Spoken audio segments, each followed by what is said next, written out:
잠시 기도하고 말씀 나누겠습니다. 하나님 아버지 감사합니다. 오늘도 계속해서 우리가 하나님 로마서의 말씀을 하나님 나누길 원합니다. 정말로 주께서 우리에게 주신 이 말씀의 한 구절 한 구절 그 의미들을 깊이 묵상하게 하시고 깨달아 알게 하시며 주의 말씀이 우리에게 인도하시는 바 하나님 성령의 그 인도하심을 따라 우리가 살아가며 행할 수 있는 하나님 귀한 은혜가 있게 하시고 하나님 우리에게 하나님 정말로 힘과 능력을 부어 주시옵소서. 오늘 말씀을 전하는 자나 듣는 자나 하나님의 말씀에 귀 기울이며 주목하게 하여 주시고 그 말씀의 뜻을 온전히 깨달아 알게 하여 주시길 소원하며 거룩하신 예수 그리스도의 이름으로 기도합니다. 아멘. 우리가 지난 시간은 죄의 법과 하나님의 법에 대하여 우리가 같이 말씀을 나누면서 우리 안에서 죄의 법과 하나님의 법이 서로 갈등하며 싸우고 정말로 우리가 죄의 법을 따를 것인가 하나님의 법을 따를 것인가 그 갈등 가운데 우리가 매일매일의 삶을 살아가고 있는 것을 한번 나누었습니다. 그리고 그 죄의 문제를 우리가 어떻게 할 것인가 정말로 그 죄의 문제를 놓고 심각하게 사도 바울과 같이 고민하고 하나님 앞에 그 죄의 문제를 들고 나아가기를 소원한다라고 함께 말씀을 나누었어요. 그러면서 지난주에 이번 한 주간 동안 그 죄의 문제를 놓고 깊이 고민하고 한번 생각해 보시는 시간을 갖길 부탁을 드렸습니다. 한 주간 동안 정말로 그 죄의 문제를 여러분들이 살아가면서 내 마음속 깊은 곳에 있는 그 이 세상의 삶과 육신의 문제를 놓고 고민하며 그 죄 가운데 있는 나의 모습을 여러분들 들여다보고 발견하고 고민하는 시간을 가지셨습니까? 그 죄의 문제를 우리가 어떻게 해결할 수 있을까 하는 것이에요. 사실 우리는요, 교회를 어느 정도 다니고 신앙생활을 하고 하나님을 믿고 예수님을 믿는다 하면 사실 그 정답을 우리는 이미 알고 있습니다. 우리가 그 죄의 문제를 어떻게 해결할 것인가? 그 죄의 문제를 해결할 수 있는 오직 유일한 길은 예수 그리스도를 통하여 예수 그리스도 안에서만 그 죄의 문제를 해결할 수 있다라는 것이죠. 그래서 오늘 사도 바울이 오늘 로마서 7장에 이어서 오늘 8장 1절에서 그러므로 이제 그리스도 예수 안에 있는 자에게는 결코 정죄함이 없다라고 선언하고 있는 것을 보게 됩니다. 근데 이건 우리가 너무나도 잘 알고 있어요. 그리스도 예수 안에 있는 자에게는 결코 정죄함이 없다라는 것을 우리는 잘 아는데 그런데 왜 우리 안에 계속해서 그 죄의 문제가 나를 괴롭히고 그 죄의 문제를 놓고 우리는 우리의 삶 가운데 하나님 뜻대로 살지 못하는 나의 모습 가운데 실망하고 절망하고 좌절할 때가 그렇게 많은가 하는 것입니다. 오늘 사도 바울이 말하고 있는 말씀을 오늘 로마서 8장의 말씀을 다시 한번 우리가 꼼꼼히 같이 한번 읽어보기를 원해요. 사도 바울이 뭐라고 얘기한다고요? 그러므로 이제 그리스도 예수 안에 있는 자들에게는 결코 정죄함이 없다라고 이야기합니다. 그리스도 예수 안에 있는 자들에게는 정죄함이 없다. 여러분 그러면 그리스도 예수 안에 있는 자가 누구인가 하는 것이에요. 그리고 그리스도 예수 안에 있다라는 것이 과연 어떤 의미인가 하는 것입니다. 우리가 이미 로마서 6장의 말씀을 통해서 로마서 6장 3절에서 우리가 그리스도 예수와 합하여 세례를 받은 우리는 그리스도 예수 안으로 들어간 것이다 라는 것을 이미 말씀을 드리고 나누었습니다.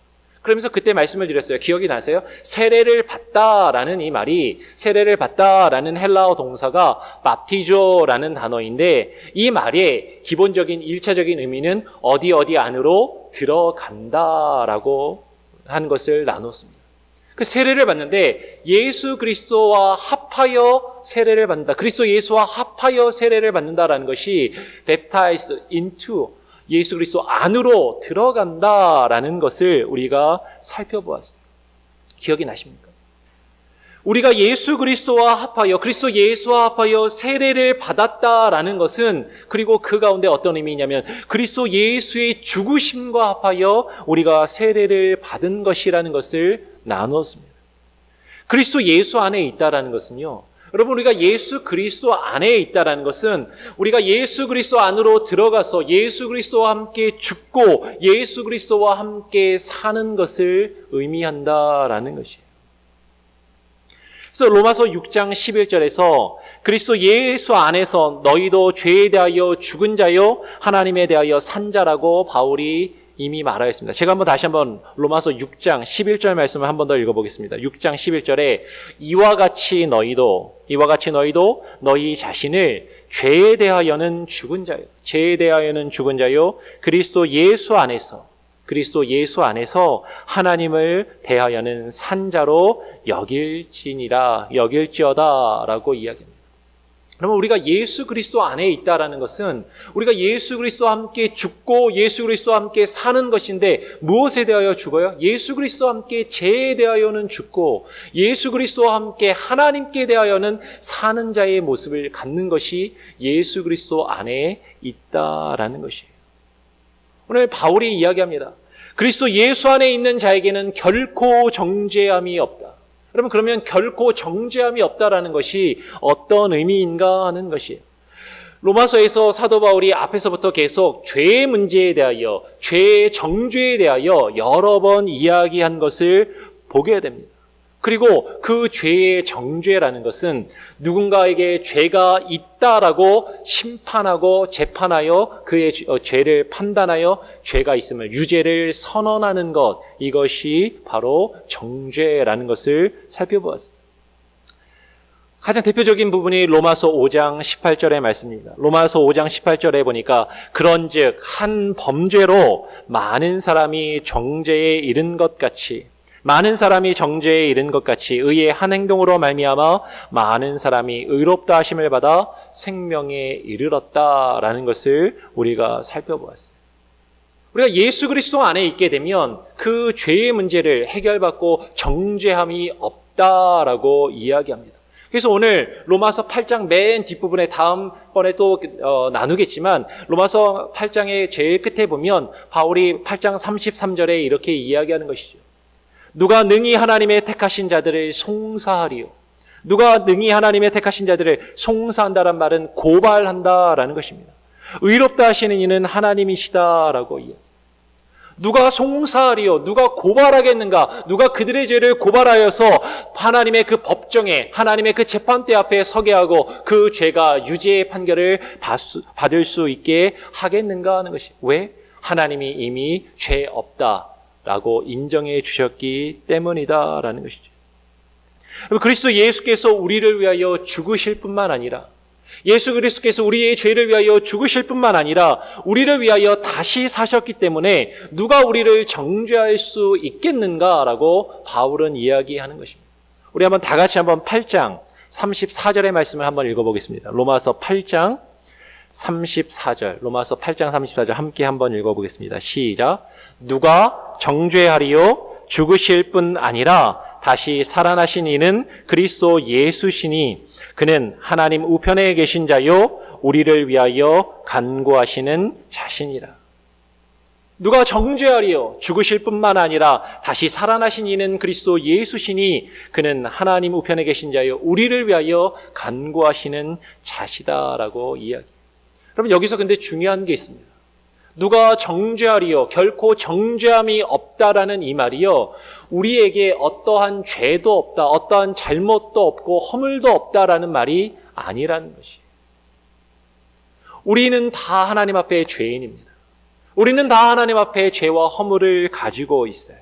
그런데 결코 정죄함이 없다라는 것은 우리에게 죄가 없다라는 것이 아니라 그 죄를 들고 하나님 앞에 나아갔을 때 그래, 너는 유죄니까 그 죄에 합당한 죄값을 치루어야 한다라고 하나님이 말씀하시지 않는다라는 것이. 내가 비록 죄가 있지만 그 죄의 값을 내가 나의 아들의 피로 대신 치루었으니 너의 그 죄값을 내가 묻지 않겠다라고, 정죄함이 없다라고 말씀하신다라는 것이. 여러분, 여기서 중요한 건 예수 그리스도 안에 우리가 있어야 한다라는 것입니다. 예수 그리스도를 통하여 우리가 그 정죄함이 없는 의롭다 하심을 얻게 된다라는 것이죠. 근데 우리가 오늘 사도 바울이 그러면서 뭐라고 이야기합니까? 그리스도 예수 안에 있는 것, 그리스도 예수 안에 있는 생명의 성령의 법이 죄와 사망의 법에서 너를 해방하였습니다 라고 그렇게 선언하고 있는 것이에요. 여러분, 지난 시간에 우리가 내 지체 속에서 역사하며 나로 하여금 계속해서 죄를 짓게 하는, 나로 하여금 계속해서 하나님이 원하시지 않는 잘못을 범하게 하는 죄의 법이, 그리고 죄와 사망의 법이 나를 계속해서 사로잡아 오고 있는 것을 보고 있다는 그 바울의 그 고백, 그 고민을 우리가 살펴보았어요. 로마서 7장 22절, 23절의 말씀에 보면 하나님의 한 법, 하나님의 법과 싸우는 또 다른 한 법이 있는데 곧 내 지체 속에 있는 죄의 법, 죄의 율법이라고 바울이 이야기하고 있습니다. 여러분, 이 문제를 놓고 우리는 계속해서 갈등하고 고민하고 있다라는 것이. 로마서에서 그리스도 예수 안에 있는 생명의 성령의 법, 그리스도 예수 안에 있는 생명의 성령의 법을 지금 그러면 그게 무슨 법입니까? 그리스도 예수 안에 있는 생명의 성령의 법이라는 것이 도대체 무엇입니까? 라고 우리가 생각해 볼 수 있을 것이, 물어볼 수 있을 것이. 로마서에 보면 그리스도 예수 안에 있는 생명의 성령의 법을 다르게 표현하는 것이 몇 가지가 나옵니다. 그 중에 하나가 로마서 3장 24절에 보면 그리스도 예수 안에 있는 구속, 그리스도 예수 안에 있는 구속으로 말미암아 하나님의 은혜로 값없이 의롭다 하심을 얻은 자 되었느니라. 그리스도 예수 안에 있는 생명의 성령의 법은요, 그리스도 예수 안에 있는 구속이에요. 구속은 이미 말씀을 드렸습니다. 예수님이 우리의 죄값을 대신 치르셨다라는 것이, 우리의 죄값을 대신 지불하셨다라는 것이, 우리를 값주고 사셨다라는 것이 구속함이다라는 것을 살펴보았습니다. 그리고 로마서 6장 23절에는 죄의 싹은 사망이요 하나님의 은사는 그리스도 예수 우리 주 안에 있는 영생이니라. 그리스도 예수 안에 있는 성령의 법은 하나님께서 예수 그리스도를 통하여 우리를 구속하여 주심으로 우리에게 영생을 주시는 그 법을 말하는 것이죠. 그런데 계속해서 우리는 헷갈려요. 뭐가 헷갈립니까?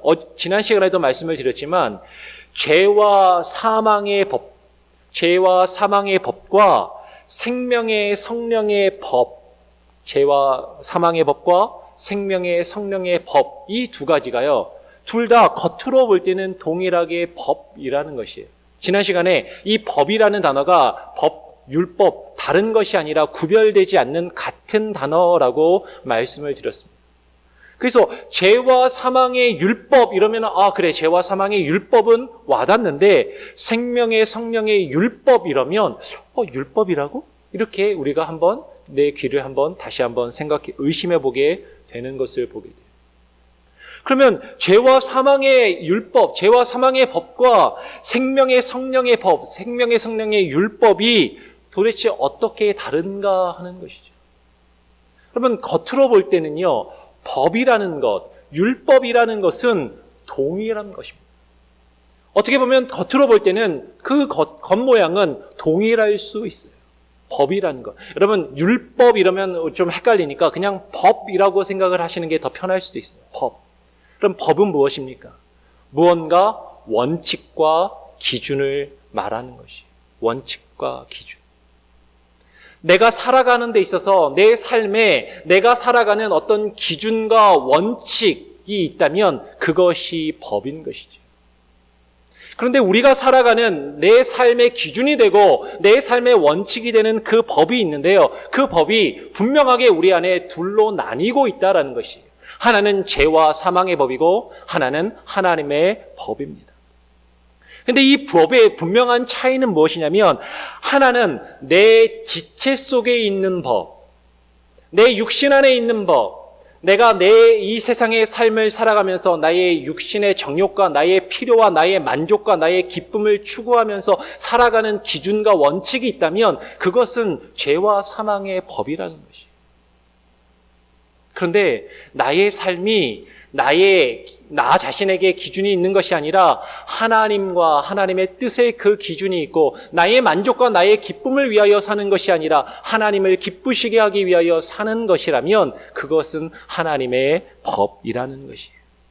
그래서 내가 가지고 있는 그 기준이, 내가 가지고 살고 있는 그 삶의 원칙이 내 지체 속에 있는가, 내 안에 나 중심으로 나를 위하여 가지고 있는 기준과 원칙인가, 아니면 예수 그리스도 안에 있는, 그리스도 예수 안에 있는 그 하나님의 뜻과 하나님의 그 기쁘심을 위하여 내가 살아가고 있는 그 법을 가지고 있는가 하는 것이.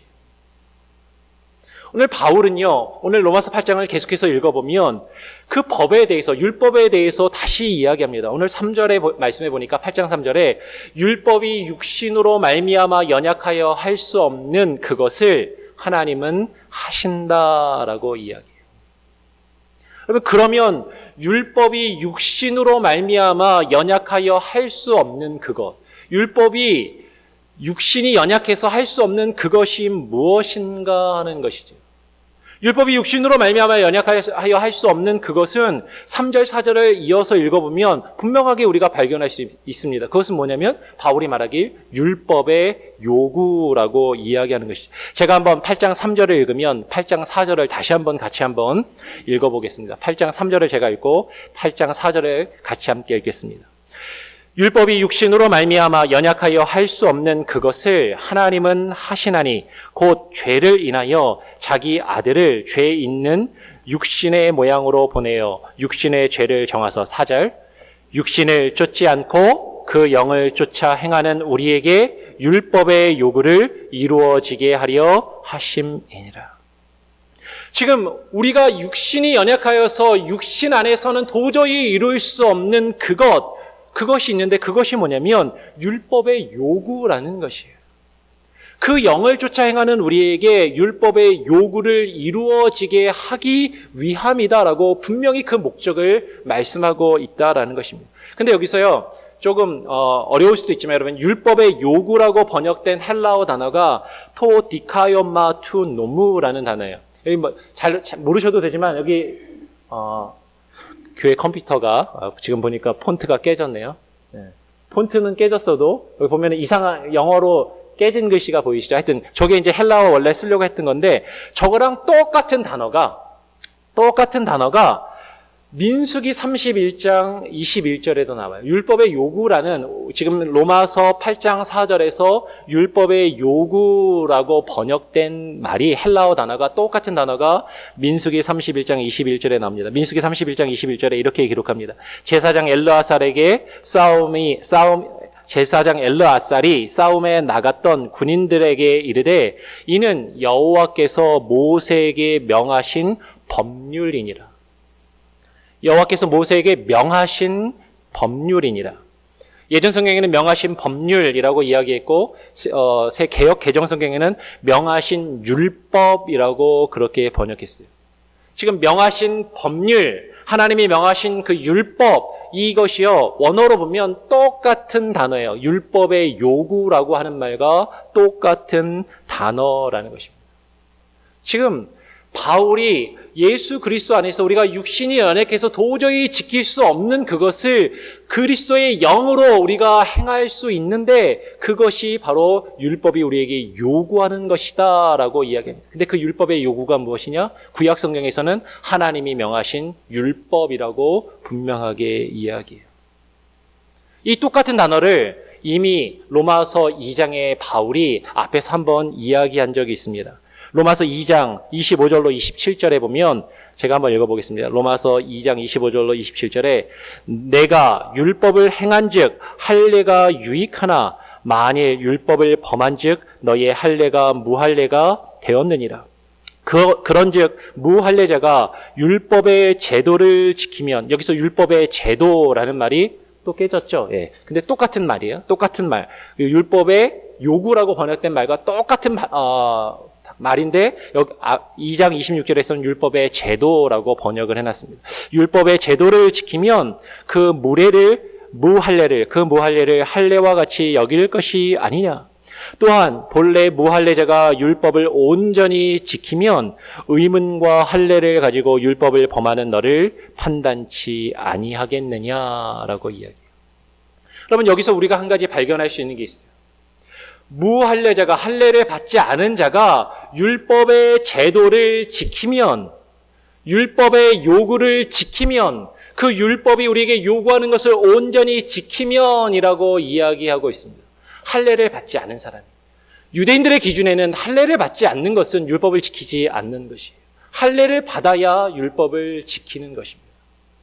여러분, 여기서 우리는 앞서서도 나누었던 것처럼 우리가 분명히 생각하고 발견해야 될 것이 있어요. 우리는 하나님의 법, 율법이라고 했을 때 그 율법이 무엇인가? 죄의 법이라고 했을 때 죄의 법이 무엇인가? 이것을 분별하지 못하는 경우가 많이 있다라고 말씀을 드렸어요. 왜요? 우리는 죄의 법 하면 이 세상의 기준으로 볼 때, 이 세상의 윤리적으로 도덕적으로 볼 때도 잘못하는 죄를 지으면 그것은 죄의 법이라고 생각하기가 쉬워요. 그런데 거꾸로 우리가 하나님의 말씀 안에 있는 여러 가지 것들을 우리가 형식적으로, 의식적으로 지키고 행하는 것들, 우리가 교회를 다니고요, 예배에 참석을 하고 헌금 생활을 하고 교회에서 여러 가지 활동과 봉사를 하고 이렇게 하는 것은 하나님의 법을 이루는 것이라고 생각할 때가 많이 있습니다. 그런데 지금 바울은 이야기하는 거예요. 할례를 받지 않았어도, 할례를 받지 않은 사람이라 할지라도 그 율법의 제도, 율법이 우리에게 요구하는 것을 지키면, 그 율법의 요구를 온전히 지키면 오히려 의문과 기록된 율법과 기록된 하나님의 말씀과 그리고 그 할례를 가지고 의식적으로 행하는 종교적인 활동과 행위들을 가지고 율법을 범하는 너를 오히려 판단하지 않겠느냐라는 것입니다. 여러분, 지금 우리는 기준을 분명하게 해야 돼요. 내가 교회에 와서 예배를 드리고 찬송을 부르고 기도를 하고 헌금 생활을 하고 어떤 직분을 맡아서 봉사를 하면 이것은 하나님의 법을 지키는 것인가? 그럴 수도 있지만 아닐 수도 있다는 것이. 겉으로 보는 그 모양은, 겉으로 나타나는 모습은 동일할 수 있습니다. 그런데 내가 지금 그 모든 어떠한 일이든 내가 그 일을 하는 그 목적이, 그 삶의 기준이 나 자신을 위한 것이라면, 나의 만족과 나의 유익을 위한 것이라면, 그리고 나의 기쁨을 추구하기 위한 것이라면 그것은 하나님의 법을 온전히 지키고 있는 것이 아니라 아직 죄와 사망의 법을 지키고 있다라는 것이에요. 여러분, 하나님은 하나님의 그 법을 온전히 우리 가운데 이루시기를 원하셨습니다. 우리에게 율법이 요구하는 그 율법의 요구를 온전히 이루시기 위하여서 그 아들을 우리를 위하여 육신의 모양으로 보내어 주시고 우리를 대신하여 죽게 하셨어요. 왜? 율법이 필요 없는 것이 아니라 그 율법의 요구를 온전히 이루시고 성취하시고 그 율법을 완성하시기 위하여 예수 그리스도를 우리에게 보내시고 십자가에 죽게 하셨다라는 것입니다. 오늘 로마서 8장 3절에 보면 우리 성경에 죄를 인하여, 하나님은 죄를 인하여 자기 아들을 죄 있는 육신의 모양으로 보내어 육신의 죄를 정하셨다라고 말씀을 하십니다. 죄를 인하여. 여기서 죄를 인하여라는 말도 원어로 보면 페리 하마르타스라는 하마르티아스라는 단어를 씁니다. 근데 이 단어가 지금 로마서 8장 3절에서는 죄를 위하여라고 번역된 말이 구약 성경에 보면 죄를 위해서 제물을 바치는 속죄제와 똑같은 단어예요. 똑같은 말입니다. 그래서 레위기 5장 6절에 보면, 여기서도 폰트가 다 깨졌네요. 레위기 5장 6절에 보면 그 범가를 인하여 여호와께 속건제를 드리되 양떼의 암컷 어린 양이나 염소를 끌어다가 속죄제를 드릴 것이요 제사장은 그의 허물을 위하여 속죄할지니라. 여기서 속죄제라고 번역된 속죄제라는 것이 로마서 8장 3절에 죄를 위하여라는 것과 같은 말이에요. 그러면 속죄제가 무엇입니까? 우리의 죄를 위하여 짐승을 대신 잡는 것. 우리의 죄로 인하여 내가 죽어야 하는데 짐승을 대신 죽이고 하나님께 바치는 것이 죄를 위하여 바치는 제물인 것이죠. 하나님께서 죄를 위하여, 여러분, 이 죄는요, 예수님이 죄가 있다라는 말이 아닙니다. 예수님이 죄가 있으셔서 그 죄로 인하여 예수님이 자기의 아들을, 하나님께서 자신의 아들을 그 죄 때문에 죽이신 것이 아니에요. 그 죄는 그 아들의 죄가 아니라, 예수 그리스도의 죄가 아니라 바로 나의 죄입니다. 저와 여러분의 죄를 인하여, 저와 여러분의 죄를 속하시려고 그 죄를 없애기 위하여 속죄의 제물로 삼으려고 자신의 아들을 예수 그리스도를 죄 있는 육신의 모양으로 우리 가운데 보내셨다라는 것이. 그리고 그 율법이 우리에게 요구하는 그 속죄의 요구를, 그 속죄의 제물이 온전히 되시기 위하여 예수님이 십자가에서 죽으셨다라는 것입니다.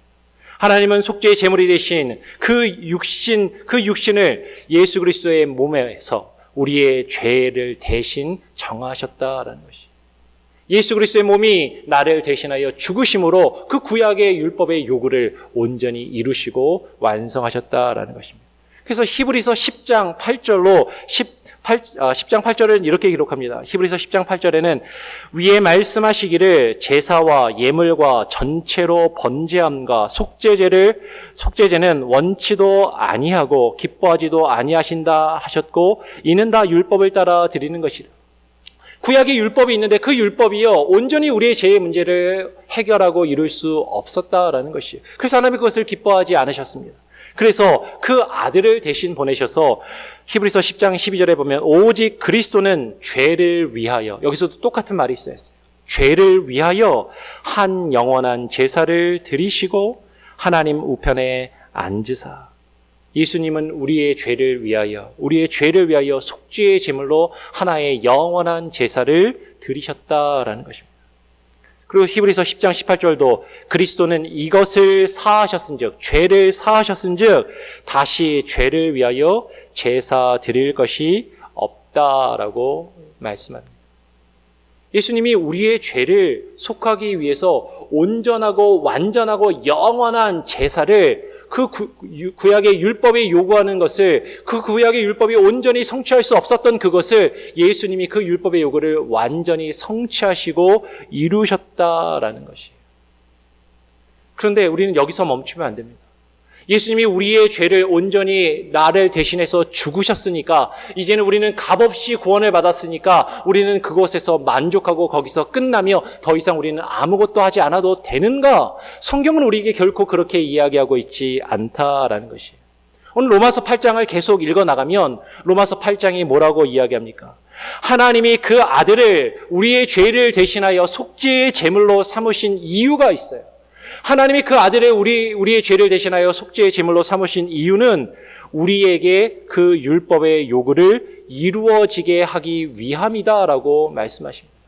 우리에게 그 율법의 요구가 이루어지도록 하기 위함이다라고 8장 4절에 이야기하고 바로 이어서 5절부터 이렇게 이야기합니다.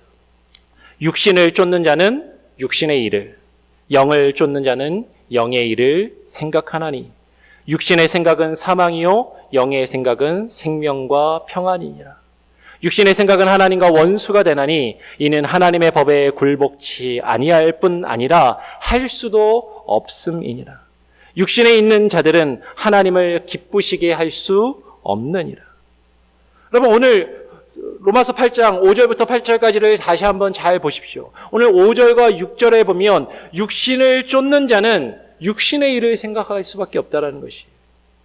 근데 그 육신의 생각은, 그 생각의 결과는 사망이라는 것이죠. 죽을 수밖에 없다라는 것입니다.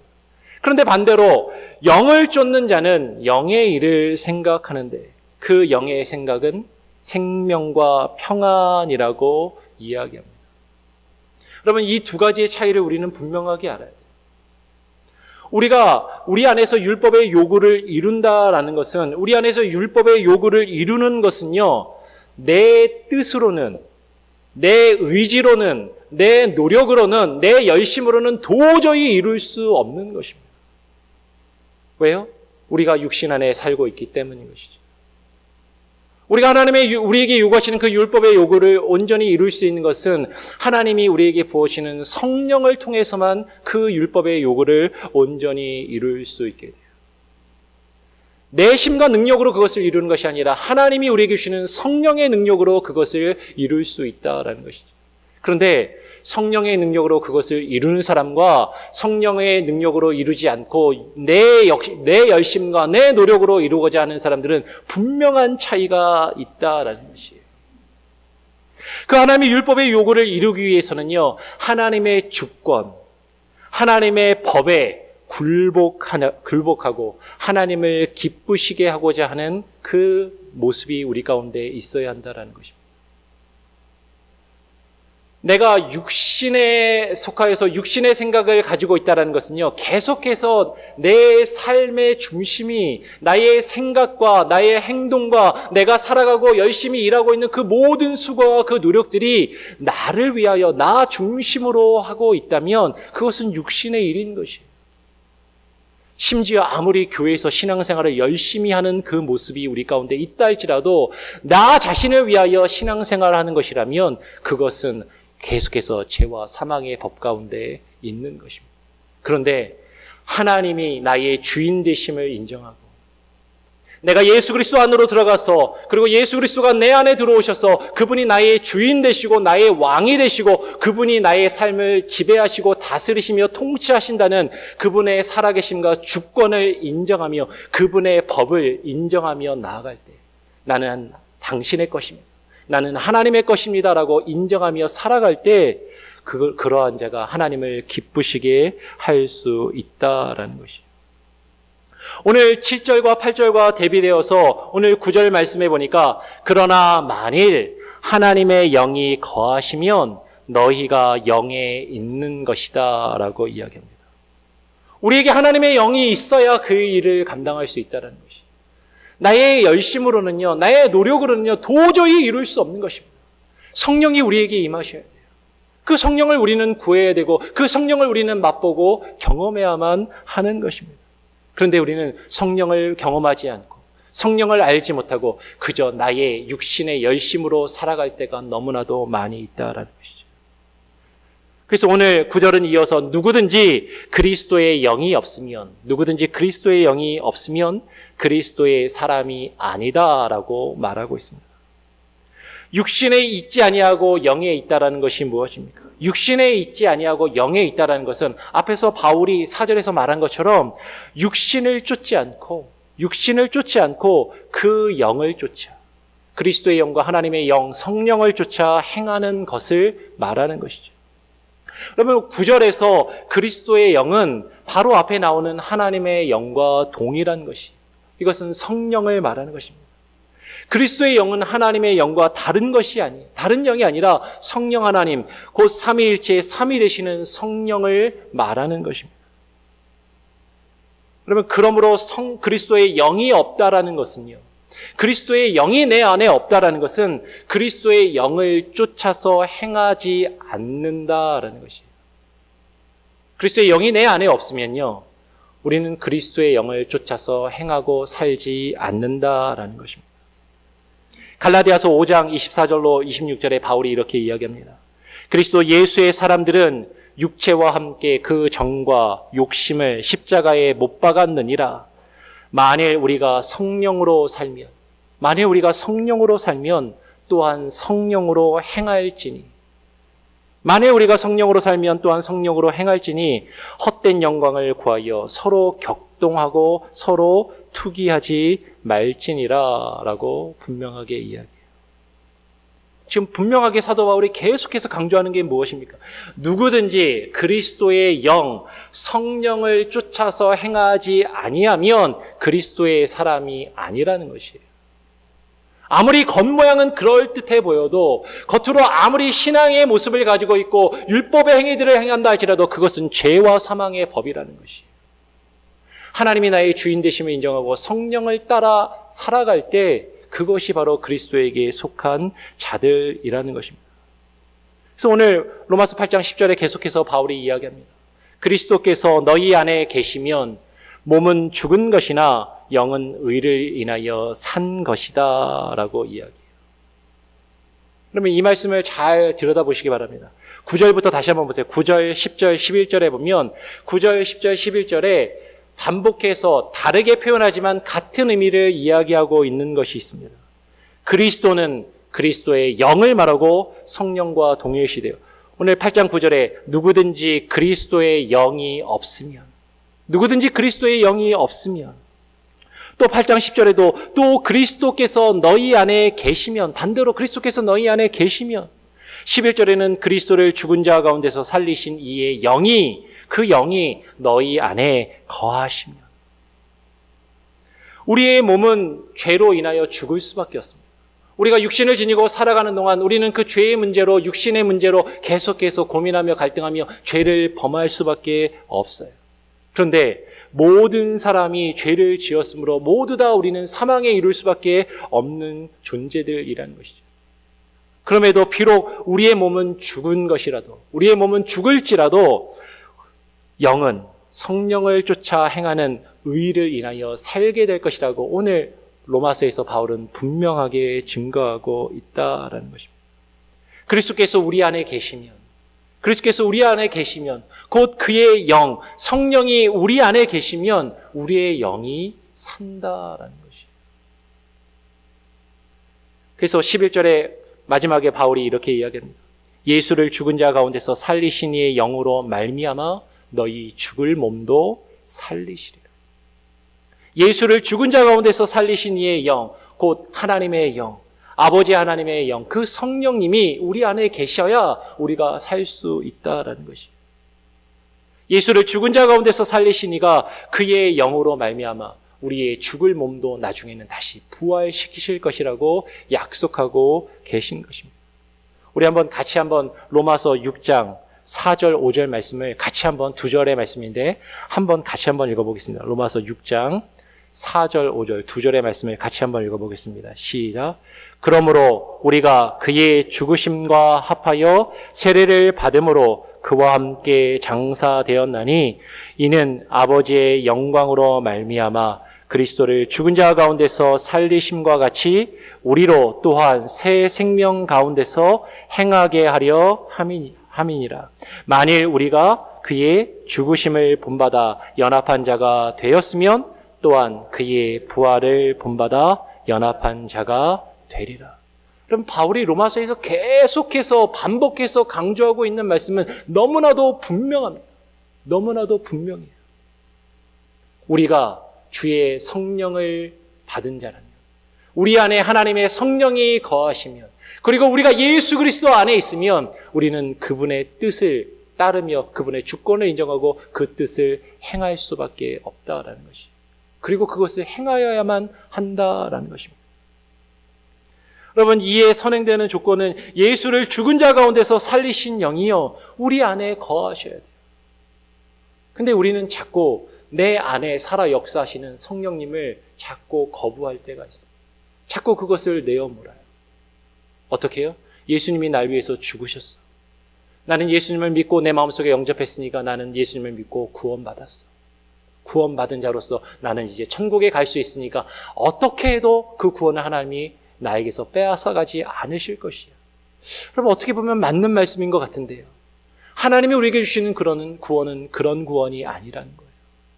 하나님이 우리에게 주시는 구원은요, 하나님이 우리 안에 역사하시며 주인 되시고 그분의 뜻을 우리의 삶 가운데 이루어 가시기를 원하신다라는 것입니다. 그래서 바울이 고린도전서 3장 16절로 17절에 이렇게 얘기합니다. 이 말씀을 읽고 말씀을 정리하겠습니다. 고린도전서 3장 16절 17절에 너희가 하나님의 성전인 것과 하나님의 성령이 너희 안에 거하시는 것을 알지 못하느뇨. 누구든지 하나님의 성전을 더럽히면 하나님이 그 사람을 멸하시리라. 하나님의 성전은 거룩하니 너희도 그러하니라. 여러분, 우리가 하나님의 성전입니다. 왜 하나님의 성전이에요? 하나님의 성령이 우리 안에 거하시니까. 여러분 안에 성령이 거하십니까? 그러면 여러분 하나님의 성전입니다. 하나님의 영이, 하나님이 여러분 안에 거하시니까요. 우리는 그것을 믿어요. 우리가 예수 그리스도를 마음속에 영접하고 내 주인으로 영접한 순간 예수 그리스도께서 하나님의 성령이 내 안에 들어오셔서 나의 주인 되십니다. 나는 하나님의 성전인 것이죠. 그런데 오늘 바울은 분명하게 이야기합니다. 그 하나님이 계시는 하나님의 성전을 더럽히면 하나님이 그 사람을 멸하시리라. 우리 안에 계시는 하나님의 영, 우리 안에 하나님의 영이 우리 안에 계시는데 그 성전된 나의 몸과 나의 삶을 내가 내 멋대로, 나의 뜻대로, 나의 육신의 정욕대로 살며 더럽힌다면 하나님이 그것을 멸하시겠다라는 것이에요. 왜? 하나님의 성전은 거룩하니까. 너희도 그러하니라. 너희도 거룩하라 라고 말씀합니다. 성령이 우리 안에 계시면 그 성령의 음성에 귀 기울이시기 바랍니다. 내 안에서 살아 역사하며 내 안에서 나의 삶의 주인 되시는 그분의 음성에 귀 기울이시기 바라요. 그런데 우리는 자꾸 그 음성에 귀를 닫고 내가 내 삶의 주인 되어서 나의 육신을 따라, 나의 정욕을 따라, 나의 만족과 나의 기쁨과 나의 이 세상의 삶에 필요한 것들을 따라 살고 있다면 여러분, 이것은 우리의 성전을 더럽히고 있는 것이에요. 정말로 그 성령을 따라 행하며 우리의 죄의 문제를 주님 앞에 온전히 내려놓고 나아갈 수 있는 저와 여러분이 될 수 있기를 간절히 소원합니다. 기도하겠습니다. 하나님 아버지, 감사합니다. 오늘 이 시간 주의 말씀을 우리가 또 나누었습니다. 성령을 쫓아 행하는 우리가 하나님의 자녀이고 하나님의 성전인 것을 우리가 잊지 않게 하시고, 하나님이여 온전히 주의 성령이 우리 안에 계심을 바라보게 하시고 그 성령을 따라 행할 수 있는 놀라운 은혜와 결단과 힘과 능력을 우리에게 부어 주시옵소서. 도저히 우리의 힘과 우리의 능력으로는 하나님 그 어느 것도 하나님이 우리에게 요구하시는 그 율법의 요구를 이룰 수 없사오니 주의 성령께서 우리를 변화시키시고 우리에게 힘과 능력을 주셔야만 그 일을 이룰 수 있사오니 하나님 성령이 나를 지배하시고 나를 다스리시며 나를 움직이시고 내 안에 살아 역사하시며 행하여 주시옵소서. 그 성령을 따라 행하며 그 성령을 따라 주의 일을 이루어가기를 간절히 소원하며 거룩하신 예수 그리스도의 이름으로 기도합니다. 아멘.